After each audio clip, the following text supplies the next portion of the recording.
Hi, I'm Taylor Pankratz with Holistic Planning, and today we're going to talk about 5 money tips for a better retirement.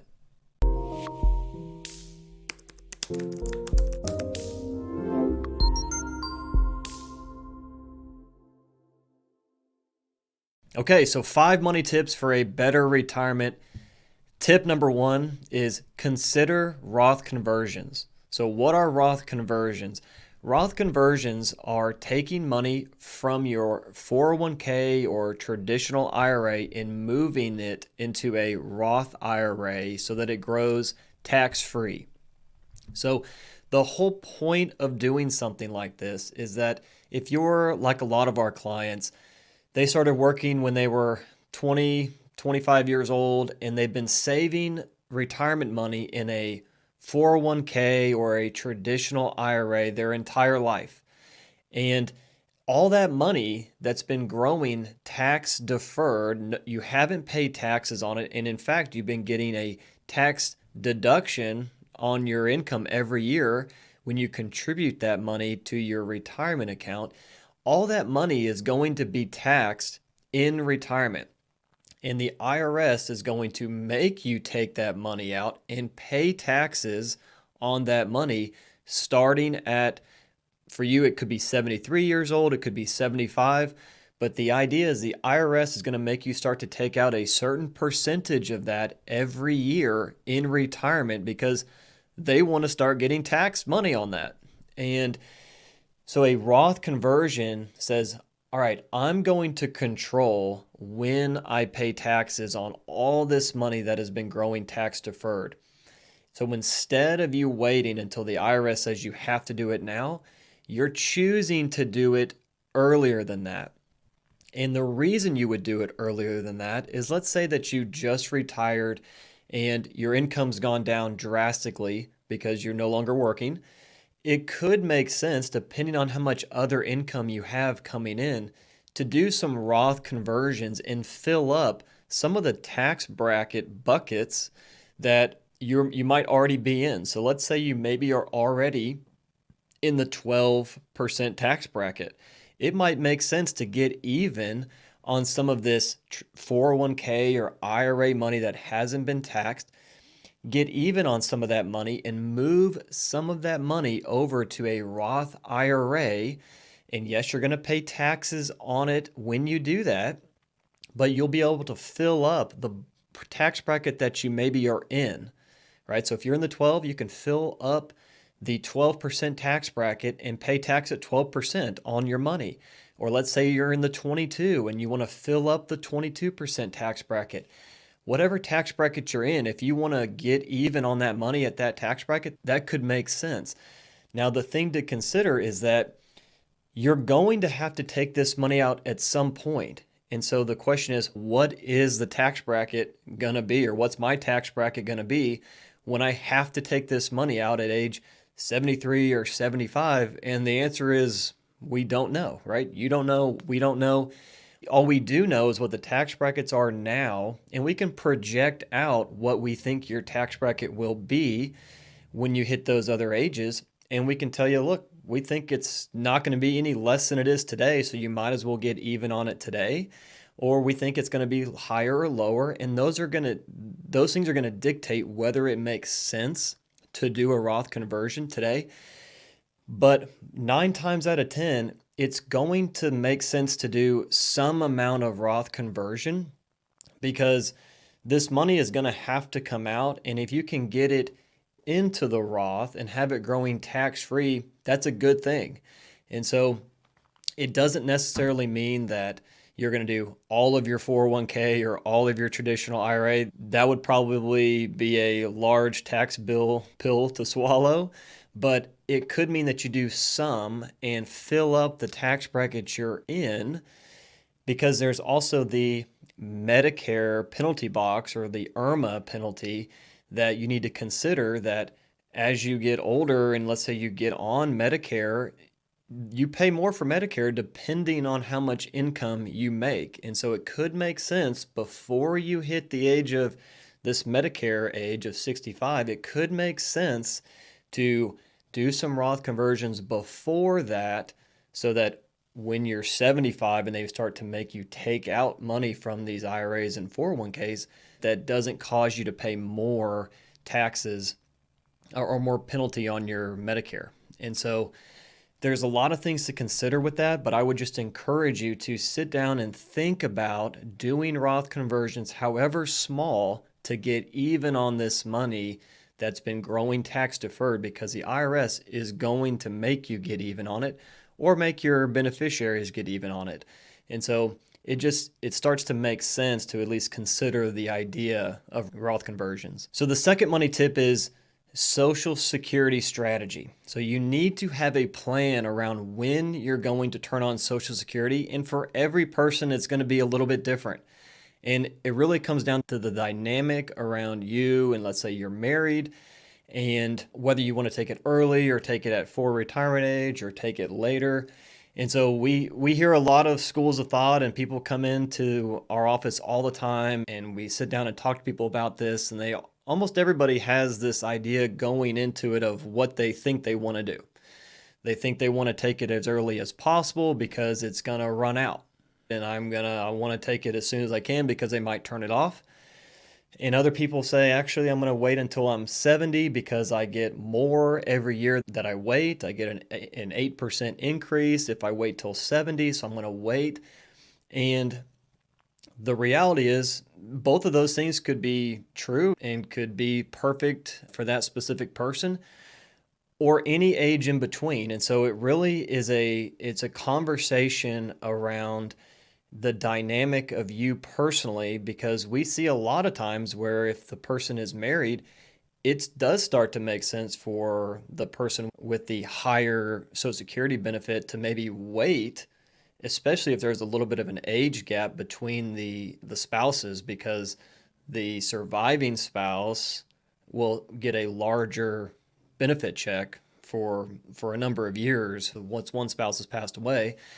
And let's say that people have a whole bunch of other retirement income and they don't necessarily need the Social Security benefit, then it could make sense to delay that, and in conjunction with other things, maybe do some Roth conversions, and you don't want to turn on your Social Security check benefit until you've done a lot of the Roth conversions, because you want the least amount of your Social Security check to go to taxes. And so it all plays together in a puzzle, if you will. But if you've got other income out there, it might make sense to delay it so that you're not having to pull money from your nest egg to make ends meet every month once you've retired. And the opposite is true. If you don't have a whole bunch of other retirement income coming in, then it could make sense to turn it on early so that you're not having to draw from your nest egg to pay your monthly bills. And so it really is a conversation that's specific to you. It's not something that you're going to be able to Google. You can Google the rules around the pros and cons of taking it early or taking it late, but how that actually matters to you and why you should do one or the other is really something that you're going to want to talk to somebody about. There's a ton of people that know a lot about Social Security, and I would encourage anybody that's listening to this to talk to them, talk to us, because it really is something where you can leave a lot of money on the table if you do it the suboptimal way. So money tip number 3 is diversify your investments. This might seem obvious to people that are listening to this or watching this, but we see it all the time that people think their investments are diversified and they're not. They're anything but. And that's because people have heard for many years, oh, you just need to have a mixture of stocks and bonds, right? The yin and the yang. If stocks go up, bonds go down, and if stocks go down, bonds go up. And what we've seen recently is that's not always the case, right? Depending on interest rates, bonds can act a whole lot like stocks. And so what we would encourage people to do is diversify your investments to things that are not correlated to each other. So historically, that has been stocks to bonds, but as of late, stocks and bonds have not been uncorrelated or non-correlated. And so what we would encourage people to do is start to look outside of maybe the traditional asset classes, because what you want is diversification around your investments. When stocks go down, you want something that is not correlated to that to not go down. And then also with bonds, right? If you're going to have some amount of bonds, you want something that if bonds go down, this other thing doesn't go down. There's plenty of things out there that are like this, that they're not correlated to the stock market or bond market. And so we would encourage you to look out at these other asset classes that exist, because there's a tremendous benefit for not outliving your money if you can have your money in a whole bunch of different baskets that aren't correlated. That's the goal. That's the whole goal. We want to reduce the risk in your portfolio by diversification. And the problem is that a lot of people just think it's a stock and bond mixture, and you kind of wipe your hands and say that's good. And the reality is that historically has worked, but as of the last, call it, few years, that's not working. And it's causing a lot of people that thought they were diversified and that the risk in their portfolio was reduced to actually see a tremendous amount of volatility. And that's what we're trying to avoid, because these withdrawals that are coming off of your retirement nest egg in retirement, and those things don't stop happening. You have to pay for groceries, etc., right? So what you don't want to have happen is you have to have some amount of steady eddy or reduced volatility in your portfolio, so that as you're drawing off of the portfolio, you're not selling things at a loss to generate the income you need to pay your bills. And so that kind of leads us into money tip number 4 is you need to have a cash surplus to rely on to, as life happens, have something medical happen to you. You have the AC goes out on the house, you need a new car, life happens. And so as life happens, you don't want to be drawing money off of your nest egg to pay for those things, because it might not be a great time to do that, right? If you're not diversified in your portfolio, you don't want to be drawing even more money from your stock market investment if the stock market's down. And so you want to have a cash buffer in place so that as things arise, it's not causing a burden on your retirement nest egg to pay for these things. You've kind of already allotted that money. It's already earmarked over here for life events. Something happens, right? It's already earmarked for that. So you're pulling it from that, and it's not invested in things that can go up and down, because you don't know when these things are going to happen. So you want to be pulling from your stock market investments when the market's up.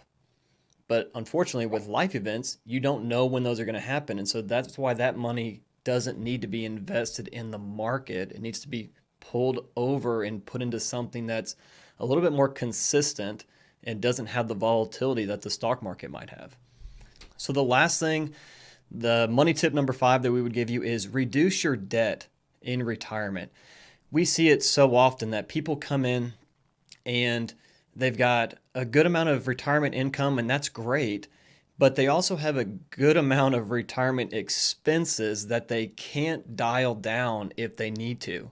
So things that you can't dial down, expensive car payments, right? You can dial them down, but you're going to have to sell them and do something else, right? So things that you can't easily dial down, car payments, boat payment, second house payment, these things that it's hard to, if you need to easily turn off quickly. And so what we'd encourage you to do is, it's okay to have some debt, but what you want is the expenses that you're paying out every month.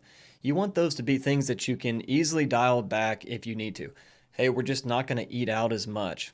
We're not going to go on that trip that we were thinking we might go on. Things that you can easily change if you need to, if your nest egg and your plan kind of dictates that you might need to do that, instead of it being this thing where all of a sudden you realize you need to cut your spending, and you're looking around and going, man, this is going to be very painful to cut these things because these are all debt obligations, and I'm going to have to sell a whole bunch of things to get out from underneath these expenses. And so we would just encourage you, it's okay to have some debt in retirement. You just want to be able to be in control of your expenses. That's the goal, right? Be in control of your expenses, because that's what you can really control in retirement. You can't control what the stock market's going to do. You can't control what the economy is going to do. What you can control is your spending. And if you can control your spending, that's the biggest thing that you can do, and the most important thing that you can do to not outlive your money. Kind of think of all of these money tips as they all kind of work together in this puzzle, but the thing that you can control the most is your expenses, and you want to be able to dial those back if needed. And so we would just encourage you, reduce the debt that you have going into retirement. That's going to make you feel a lot less burdensome in retirement. Just going to make you a lot more free to feel like you can spend some money, because you know that you can dial that spending back if you need to. And so there you go. Those are our 5 money tips for a better retirement. We hope you enjoyed those. And if you have any questions, reach out to us. We can be found on the website, holisticplanning.com.